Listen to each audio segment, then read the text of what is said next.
Brazil நாட்டில் நடந்து வரும் ஒலிம்பிக் போட்டியில் இந்திய வீரர்கள் பதக்கத்தை பெறாதது ஏன்? விரிவாக அலசுகிறது இந்த செய்தி தொகுப்பு.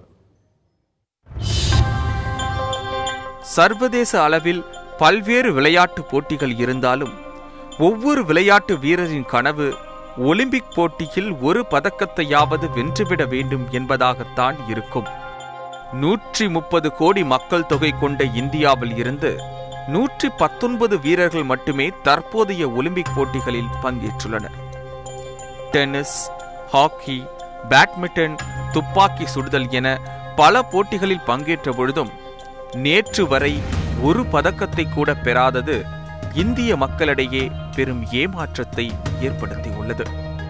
விளையாட்டுகளில் ஆர்வமும் திறமையும் உடைய மாணவர்களை பள்ளி அளவிலேயே கண்டறிந்து அவர்களை மேம்படுத்த நடவடிக்கை எடுக்க வேண்டும் என கூறுகிறார் உடற்கல்வி ஆசிரியர் தேவி செல்வம். ஒலிம்பிக் பதக்கப்பட்டியலில் நம்மளுடைய இந்தியா இன்னும் இடம்பெறவில்லை என்பதை பார்க்கும்போது மிக வேதனையாக உள்ளது.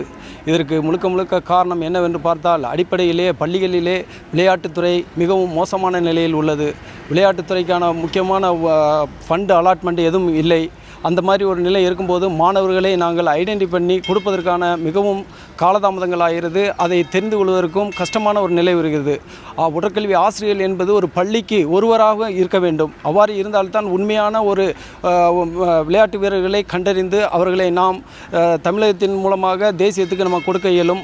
பள்ளிகளில் குறைந்தது தலா 2 உடற்கல்வி ஆசிரியர்களையாவது நியமித்தால் சிறந்த மாணவர்களை அடையாளம் கண்டு அவர்களை மேம்படுத்த முடியும் என்கிறார் உடற்கல்வி ஆசிரியர் சங்க செய்தி தொடர்பாளர் ராஜா சுரேஷ்.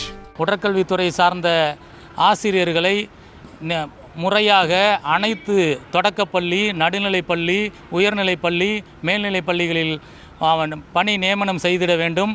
53,000 பள்ளிகளிலும் உடற்கல்வி ஆசிரியர் அனைவரும் இருக்கிறார்கள் என்பதை முறைப்படுத்திட வேண்டும்.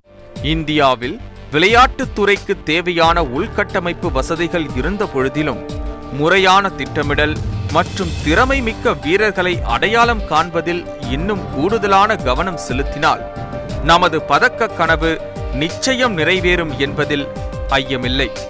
தந்தி டிவி செய்திகளுக்காக ஒளிப்பதிவாளர் சாத்தப்பனுடன் செய்தியாளர் ஏ. சங்கரன்.